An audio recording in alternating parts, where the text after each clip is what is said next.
Hey, Broker Nation, Scott Beckford here. Today on I Love Mortgage Brokering Live, I had Jim Tourloukis. Jim is one of the top producing mortgage professionals in Canada, does about 750 to 800 loans a year. And his process, in this episode, he talks about his process and how he takes about 10 minutes on average per file and how the whole thing, it's absolutely mind-blowing. And there's a lot of great insights in it. Also, Jim shares the do's and don'ts of how to build a successful scaling mortgage practice. I think you're really going to enjoy this show. This show is sponsored by Pioneer West Acceptance Corp. Pioneer West is a private lender located in British Columbia and Alberta. And so if you are doing anything with private mortgages, please reach out to Styles Stewart. Styles is fantastic. And the guys from Pioneer West have supported I Love Mortgage Brokering for a long time. And so please support them and check out this show with Jim. I think you're really going to love it.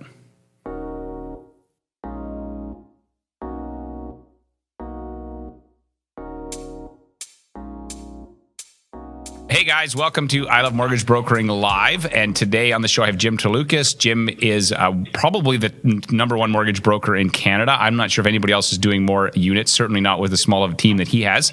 And so I'm going to talk to Jim today about the do's and don'ts of building a successful mortgage practice. And so if you have questions for Jim while we're having this, please put them in the chat box. And at the end, Justin was going to read them out to us, and we'll take some of those questions. And so before we get started, though, I just want to give a shout out to our sponsor. So Pioneer West, they've been with us for a long time. And so they're a private lender based out of BC and Alberta. And they basically, if you're looking for a private deal, talk to Styles Stewart. Those guys are awesome. And we've had a lot of the people from the I Love Mortgage Broker community have used them and had lots of good things to say. So please check them out. We'd really appreciate it. And I'm excited to have Jim on the show. Welcome, Jim, to the show. Thanks for having me. I'm excited to be here. I love your show. I watch every episode I possibly can. Well, I don't know how you have time when you're doing 800 deals a year, but I do appreciate that. So what I would like to do, because I've seen you have been very much more active in our community in the last while, and you have some brilliant pieces of advice for people. And so I want to get your backstory, kind of who you are, how did you get into this industry, and then we're going to talk about some tips for people so they can build a better business. Sure. I'm 14 years in the business. I got into the business in 2004 with the goal of helping financial planners manage their clients' debts and their mortgages. Back then in 2004, very few people were actually doing that. So I started this company just for that reason. I come from the financial planning and mutual fund business, so I had some connections in that world, and which has helped me, quite frankly, when I first started out. I went from 0 to 100 million within a couple of months because of that connection. So it worked really well. And then I quickly parlayed that success with garnering other corporate contracts. Like we work with the biggest relocation company in Canada. So they move corporate executives. They use CIBC for half the business. They use me for the other half. And fast forward, you're the better half, right? Is that what you say? Say again? You guys are the better half. We are the better half. We close more deals, that's for sure. But again, continue to parlay each of these. You're the better half, right? Is that what you say? Say again? You guys are the better half. Hey, did you hear that, Justin? We are the. Oh, hold on. I'm getting delay feedback. Do you know what that is, Justin? Yeah, I was trying to test the actual feed, but instead of it going to mute, it went to. Did you hear that, Jim? Yeah, I'm good now. Okay, so all right. So sorry, that's a problem with the thing about live is it's exciting, but it's also like, what the heck just happened? Okay, so we'll go back to, so you've worked initially, you had contacts in the financial planning industry and also now some relocation stuff. So from our conversations, the big thing I've noticed different about how you build your business, most people go out and they try to build one relationship at a time. You build a relationship with a key person who then can bring in significant amounts of business. Is that correct? That's right. So we unlike going B2B, B2C, we go to B2B. So we focus our energies on garnering corporate contracts, whether it being teachers or nurses in Ontario or alumni or whatever it may be. We'll go out and we'll get the contract, and that'll lead to us, get numerous deals with little effort on a going forward basis. So that's how we plan it. We don't deal with the consumer directly, if you will. Less than 5% of my business comes from people who we don't know. Most of them come from one of these sources or our past clients. Okay, so you started out in the financial planning industry, and you figured out, okay, hey, I can work with this relationship, and it went fast for you. So then, how did you keep because if you did you have a background in mortgages? So how do you keep the wheels from falling off when you go from like 0 to 100 million that quickly? Because I could see it be like I'd feel like a rickety cart that would just completely blow apart after like 4 months. Yeah, well, you learn quick, right? But no, I used to work at First Line Mortgages in the finance department, so. You learn quick, right? I mean, you learn as you go along. The wheels fell off a few times, but hey, that's how you grow a business. Right. Okay. And so then if you, so then today, then like how many, just out of curiosity, like do you have 3 or 4 or 5 of these sort of key relationships, or what's that look like? There's 12, 8 of which are giving significant business. Okay. So it's small enough to manage. I had a guy I hired whose sole job was to go and land these contracts. He's done his job, and it worked well. And I'll probably stay at this level. I don't want to get, sounds odd, but I don't want to get too big. Because 800 units a year is like definitely like that's just small. Well, it works, right? I mean, the challenge is sometimes you can't turn down some of these leads. I mean, some of these are pretty small mortgages, right? You get an $80,000 mortgage, you can't say no, right? You got to fulfill the obligation to your contract, but you got to be able to manage it correctly. Right. Okay. So walk me through your process, because again, this number of units, you still have to, even if. So what does it look like when these leads come in? How, like, who contacts them? How do you I just want to know what that would look like. Let's say I'm coming to you and I got my $80,000 mortgage and I came from a relocation company. How does that look? Well, typically what will happen is you'll either email me or you'll get an email from the relocation consultant, or you'll call. So I'll feed the call, or I'll call you back. We'll spend 7 to 10 minutes on the phone to allow me to quickly decipher whether or not we're a good fit. If we're not a good fit, then we're not a good fit. If we are a good fit, then we continue the conversation. Okay. Can I want to ask something about that? Because so on that first call, like, are you gauging whether or not that customer is like somebody that you're going to work with? Because I found so many people, they think it's just about selling the customer to work with them, but are you also screening to know if this is something that you can actually do something with? Yeah, actually, that's exactly it. We kind of interview them. It sounds odd, right? But what happens is, we got to be very careful with our time. We can't spend time with people who aren't a good fit, or aren't going to close, or are tire kickers, or whatever you want to call it. So we've got to field a bunch of questions up front, understand what your situation is, and make sure that we can provide the best solution. I'll give you an example. I had a client call me yesterday who's buying a home and selling a home. My first question was, great, do you have a mortgage on your home? And who is it with? Tell me what you have. What are you into the term? What rate do you have? I want to quickly understand that I'm not going to do all this work for this client, only to find out that they're better off staying with Royal Bank and not paying a $30,000 penalty, right? So I want to put that up front, understand if it makes sense or not. If it doesn't make sense, they're not going to go ahead anyway. So why am I going to waste an hour and a half of my time for this process just to lose them in the 11th hour? Right. So I want to get that up front. I want to make sure it works for them. If it doesn't work for them, we cut it loose and we move on to the next. Right. And you've only invested 7 minutes instead of hours and applications and documents and your team's time and everything else. That's right.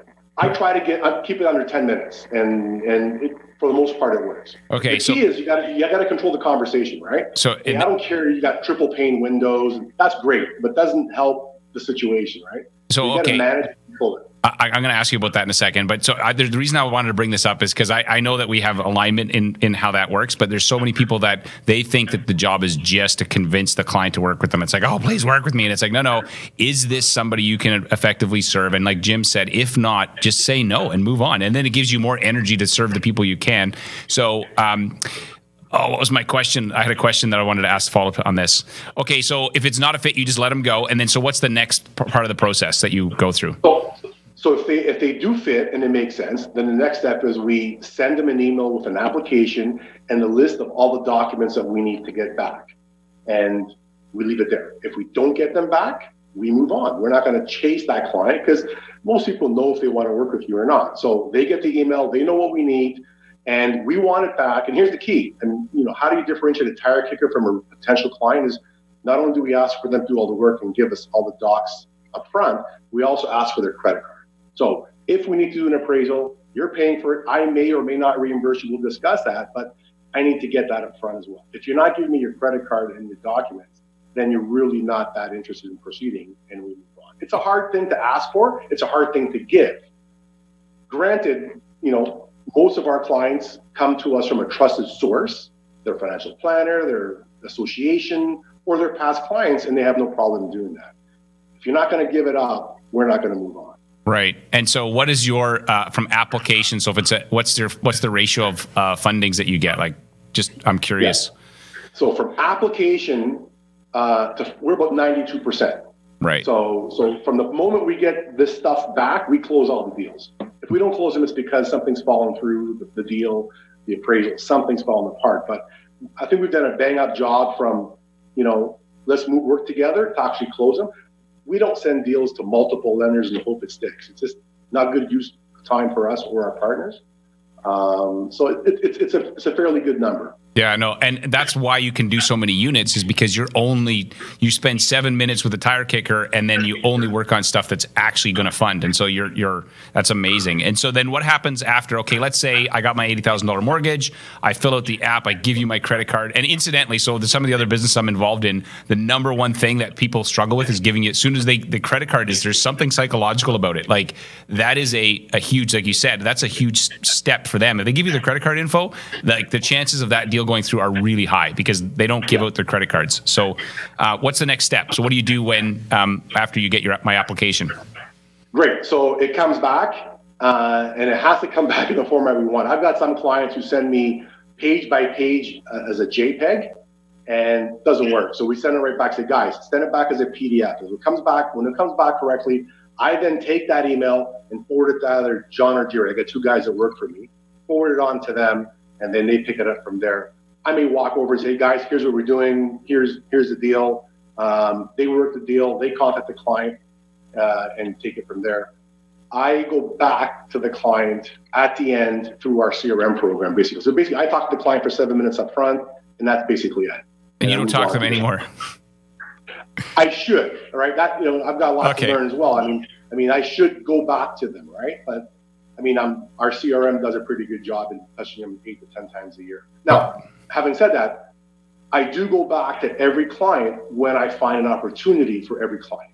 Right. So I got a database of 9,000 past clients, and I do campaigns for each of them. That makes sense. So right now I'm doing a campaign for people who have taken a 10-year mortgage. I got about 200 people who took a 10-year mortgage about 4 to 5 years ago at $399. Well, guess what? Those are great campaigns. Run the math, call these guys up, say, look, to break your mortgage, you're paying about 75 bits. You're going to save about 400 basis points over the next 5 years. You're ahead by 300 basis points. Right. Net of the penalty. So I do go back to the clients when I work my database, which is, like I said, probably today about 60% of my business comes from this second effort. Okay. And question on that. So of the number of people that come to you from that initial call, what percentage don't actually follow through? So you said some of them, like, you have a really high, once they give you the app, it's really high, but like, what would be the number of people that they have that 7-minute call? Yeah. What percent don't follow through? It's a big number, right? So here's why I got 7 minutes. I get about 30 calls a day, about 200 emails a day. So it's a lot of stuff flowing through, a lot of fluff, a lot of junk, and you got to really be able to filter it through quickly. Now, 30 calls a day, someone's calling for a reason. A lot of people are just tire kicking, but I think there's an opportunity for us to do a better job in converting. I probably convert, like, if we close 750 deals a day, that tells me we're, of the 30 calls or so and emails, is 3 a day. So we're doing about funding 3 deals a day based on that. So 10% of the calls would be a good number. Right, but you because you're not chasing down the people that don't want to work with you, you have so much more time for the people that do. So I love that. Well, that's just it, right? If I had more time, I would chase them down, right? So if you're new in the business and you got time on your hands, of course you're going to chase them down. I've built this machine that now the calls are coming and the emails are coming in. I've got to do a good job in filtering through that very quickly. Right. Now, I lose a lot of deals. I'll be honest, right? We never see clients face to face. And I lose deals because of that. People want to meet sometimes, right? So, I'm not going to spend 2 hours or whatever it takes to meet someone face to face, and that's going to cost me 8 phone calls where I can probably pick up another 1 or 2 deals. Right. It's all about, the trade-offs. Okay. So then tell me about your CRM. So how are you keeping track of 9,000 clients? So being part of Verico, there's a plug right there, fantastic network. They've got a great CRM tool that I use, and that pulls in a lot of calls and emails. So that's what I typically use, for the most part use, but I've got a done spreadsheet that I've created on my own where, this is where I manage my campaign. So I've got a huge spreadsheet with columns across the top, and I'm able to sort data and do queries and whatnot, and manage my database that way. Right. So that's why you can find the 200 people with the 10-year mortgages like that, and you probably have all their phone numbers, so you can just start like dialing for dollars, basically. Yeah. Absolutely. And, exactly what we do, right? So that spreadsheet's got everything on there. When we did the mortgage, what term they have. I've gone so far as saying the opportunity cost or opportunity value for them would be is, hey, you're at prime minus 0.1, right? I got a client at prime minus 0.1 2.5 years ago. I can get them to prime minus 1, save them 90 basis points. So my spreadsheet now actually does that calculation for me. So I can quickly find out what the incremental value for that client is. So when I'm making that call, I say, hey, would you spend $1,500 to save $8,000 over the next 2 years? Yeah. He says no. Right. But get me all your paperwork and don't waste my time. Exactly. Okay. And so you said, one other thing I'm going to ask you about, you said you did 8 touches a year. So what are you doing? I believe in a client for life strategy. So what are you doing to keep these people from forgetting about you? You know what? It's those two things. It's the 8 touches that, that go through the CRM, and it's my proactive call to the opportunities in the database. It's very manual. It's not very sophisticated, right? It clearly doesn't matter, right? Like the reality is it doesn't matter. Okay, so if people have questions for Jim, please put them in the chat box. We're going to come to them in a few minutes, but I want to now chat with you about, you said you have some do's and don'ts. So what's your sort of Jim's philosophy that has helped you build your business practice this big? Okay, so one of my philosophies, it may sound a bit crude, but my biggest philosophy that I follow is, I run my business to kick butt rather than kiss butt. Let me explain what that means.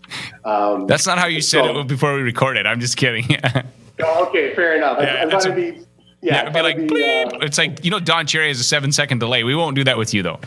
Fair enough. So what I mean by that is, and I'll give you my example of one of the I don't do. I don't deal with realtors, because my experience, and it's only my experience, is I find that when you deal with a realtor, you're getting into a relationship where you're coming at it from the weaker part of the relationship, right? Where they're kind of doing you a favor. You approach them with your hat in your hand, and you kind of hope that they work with you, and et cetera. And that's my experience.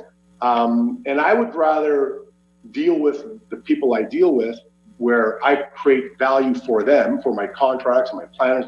There's tremendous value for them, and we're an equal partner rather than being someone that's hoping for something to fall on my plate. So I kind of run my business under that philosophy, where I want to get up in the morning and do a fantastic job and kick butt, right, rather than the latter.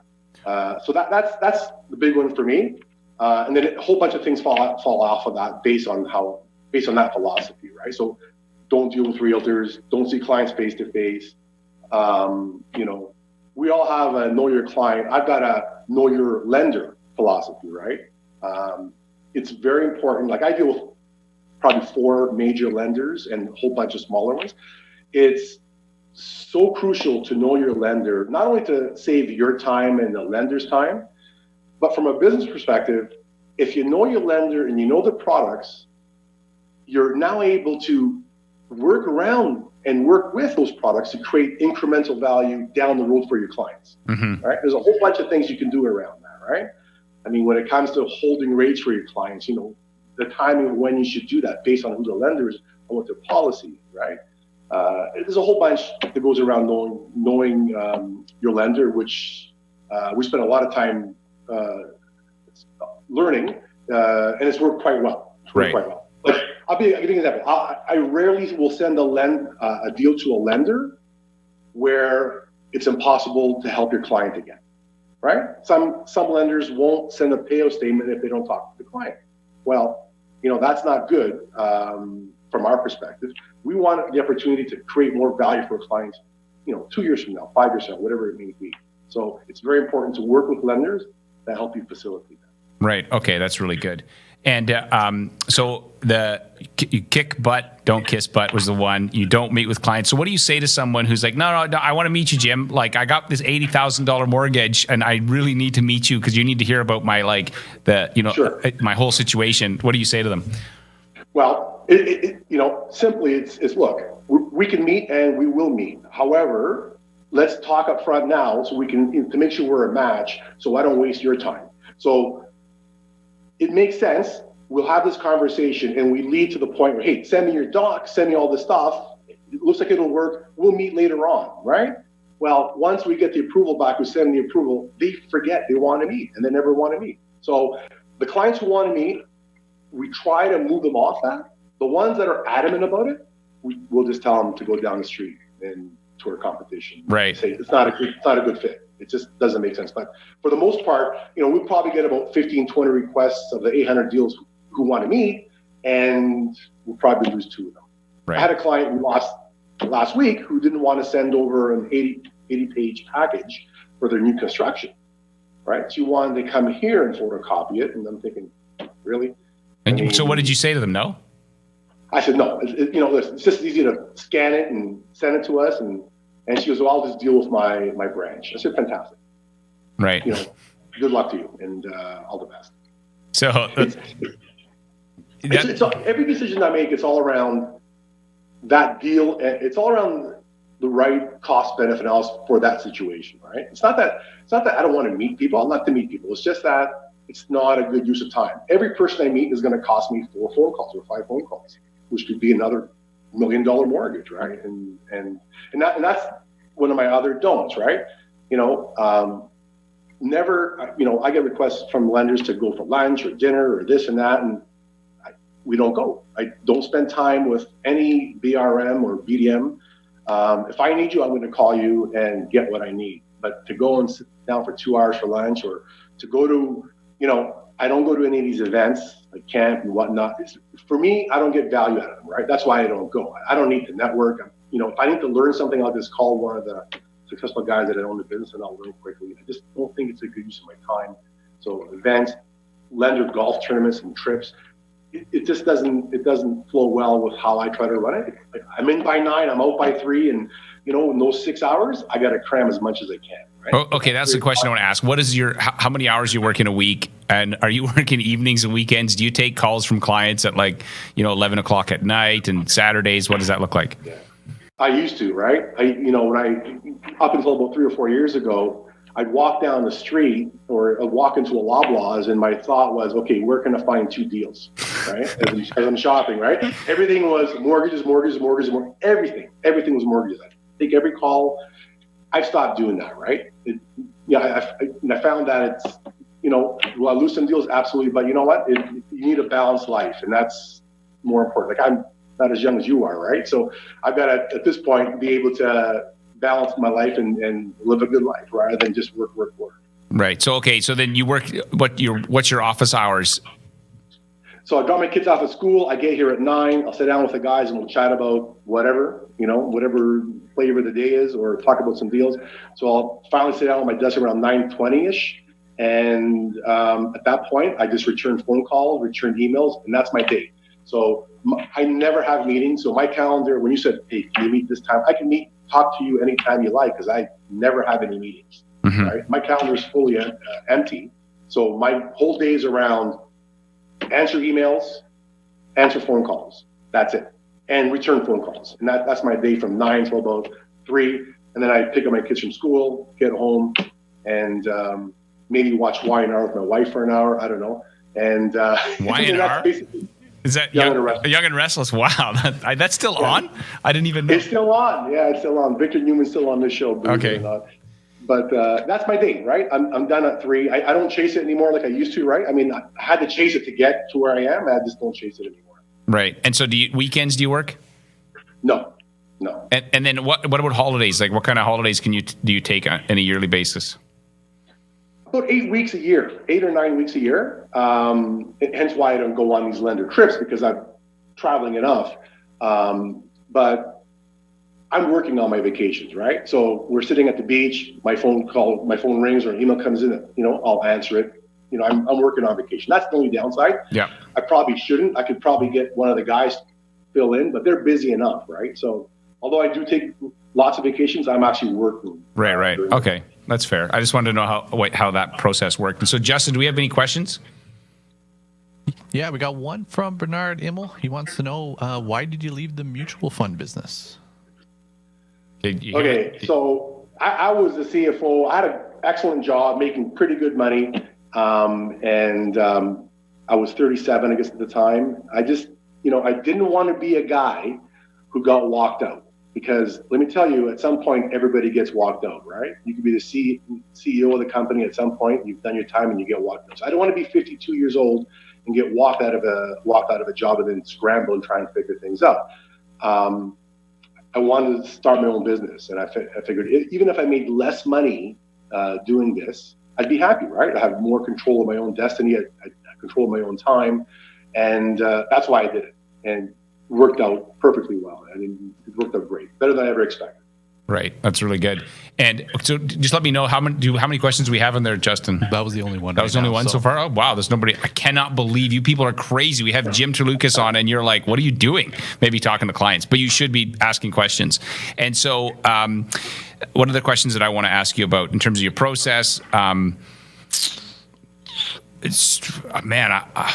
I don't know. I really appreciate so far with the stuff that you've shared with us, and just how what it seems to me that is that, and I say this to clients all the time or to mortgage brokers, is like, you have to be the professional. You're the doctor. You're not the waitress taking the orders. You've got to, and so it seems to me that you very much run a business you're the professional, you're the advisor, but you're not going to have the client run you around and basically, then leave at the last minute. Absolutely. And I put that up front, right? I mean, I give the example, when you go to your doctor, your doctor kind of controls that meeting. You listen to what your doctor says. I'm your mortgage doctor, your finance doctor. You got to listen to what I got to say. And for the most part, it works. Oftentimes people go on a tangent and talk about things that don't matter, and you give them the courtesy and you listen to it, but at some point you got to cut it off, right? More so once someone's a real client, when someone's, like I said, a 7-minute prospect, no, at that point, we get on a phone call and say, look, I'm going to ask you a series of questions. Just answer my questions directly, and I'll quickly tell you how I can provide you tremendous value. And so you got to kind of put it out there up front. Some people get offended and say, who do you think you are, and whatever.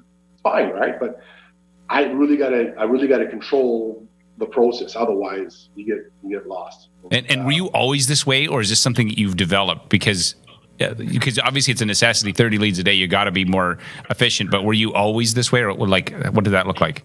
Yeah.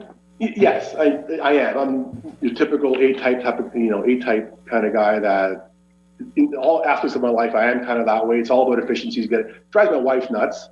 We go through a drive-through at Tim Hortons. I got to know up front before we get to that window. I got to know, kids, what are you having? Rhyme it off. So when we get there, we can actually have it set to go, have the money ready, and be efficient. But yeah, it's my nature, right, to be as efficient as possible. It's worked well. Right. So cool. That's awesome. Have you ever done a disc profile before? You mean like the Myers-Briggs? Yeah. Or have you done one of those? Yeah. What's your personality type? ENTJ. ENTJ. So I guess what is that? Extrovert, intuitive, thinking, and where's the last judging. One? Judging. Yes. Thank you. No, I'd never even noticed, actually. That's awesome. Okay, well, hey, if we got no more questions, Justin, then... Oh, no, the floodgates opened up after okay, did great. That last one. So, friend of the show, Joel Olson. Check out his episode last week. It was amazing. I heard you have a great process around appraisals. Can you talk about that and what you do for that?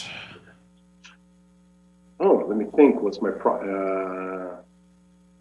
not sure. More than anything anybody else would do. Typically, we order the appraisals through Solidify or NAS, and I think maybe he's referring to the fact that you get the credit cards up front, maybe because you talked about that already. So, because not everybody does that. Sometimes they're like, one of the things I've found, if the client is expected to pay, they get sent the link, it goes to spam. There's a whole bunch of time wasted in them trying to figure out how to pay for the appraisal. Whereas if you have the credit card, your team can be like, done. We can order it. We don't do the link thing. You're right. It goes to spam. People mess it up. We take control of that, right? So credit card up front. Even with clients that we're going to pay for the appraisal, we get it up front. It's a hook to the client, right? It's a hook. Hey, if your deal closes, you get reimbursed. If it doesn't close, you walk. That's your cost, right? Mm-hmm. So that's really the only process. We do, in terms of process, we do order their appraisals up front. One of the things that we do is, if I get a deal on Monday and the client's got to waive financing by Friday, for example, that's one of the first things that we do when we get the documents back and we know the deal works. We order the appraisal immediately and we put a rush on it. And, our typical process, client comes in on Monday, we've got file complete by Tuesday, X appraisal. Right. And so it fits well into the process. The appraisal can slow us down, get us to Wednesday, whatever the case may be. But we fill it into our process to get them in, get it done, get it out by Friday. Right. So once the client comes in on Monday, they're done on Friday. The next call would be from John or Jared. They'd say, hey, go to your lawyer's office and sign the paperwork or whatever the case may be. Right. Okay, cool. What's the next question, Justin? All right. We got Sean Smith. If you don't work with realtors, where does the bulk of your business come from other than your database? Okay. So 65% of my clients are past clients, 65 to 70%. Past clients or referral from past clients, so a brother of a client, whatever.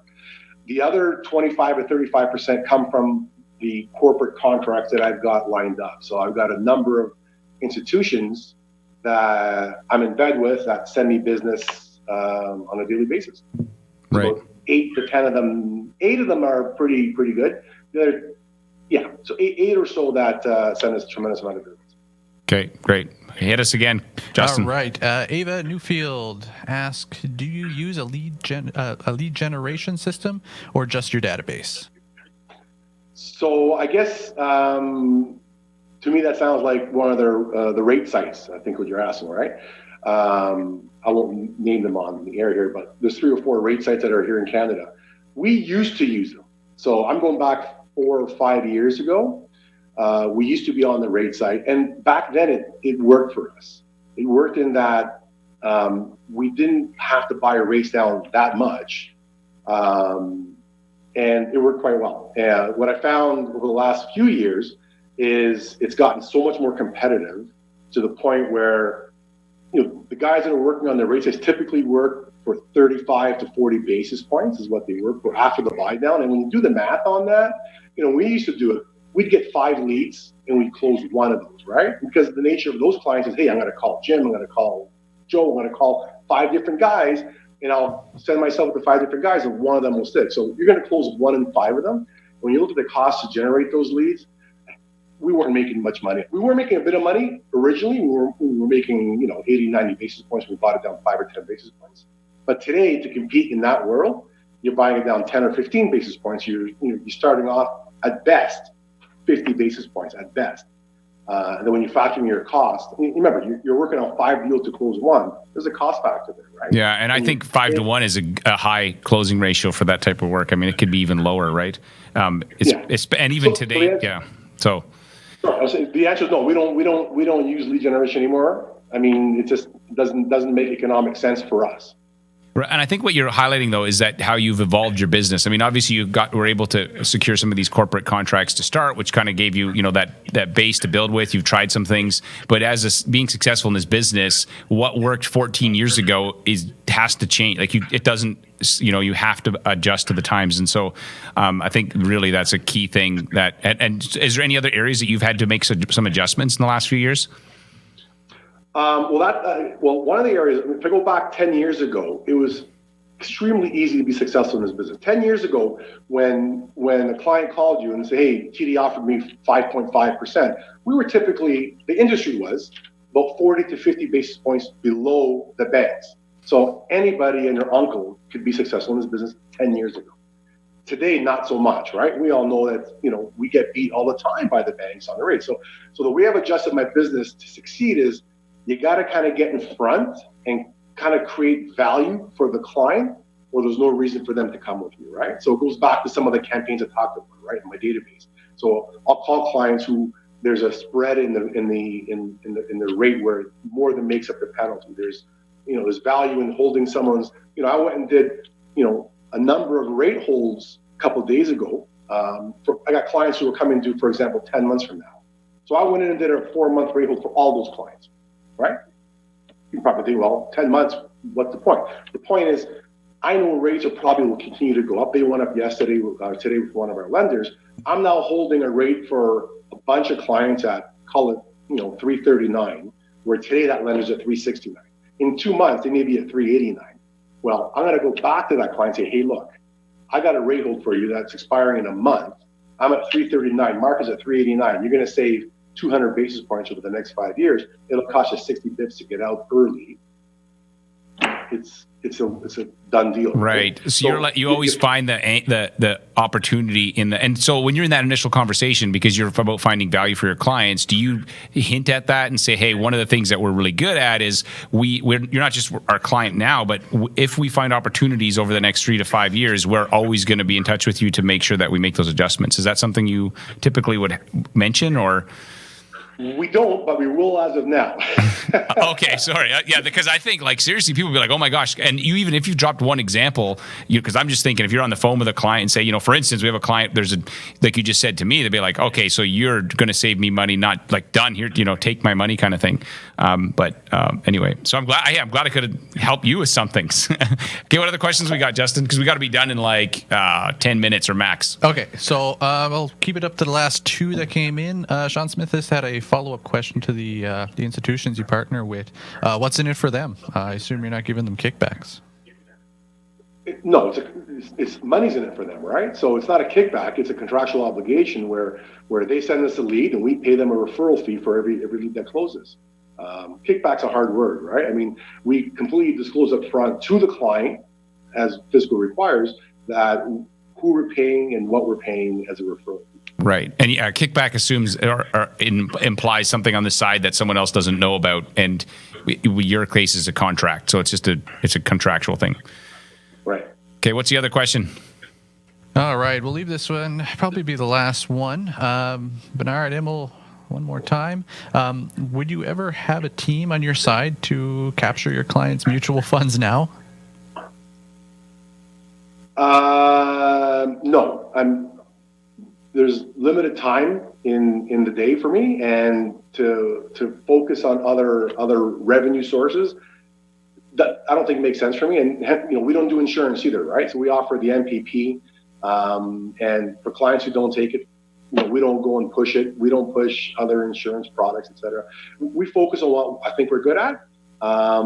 We don't push other products. Now, having said that, I wouldn't be in business too long if a financial planner sends me a deal and I take that client and I push off his mutual fund business to another advisor, right? Right, because some of your contracts are with financial advisors, so you have to be mindful of why don't I talk to my guy? That's that's not good. Right.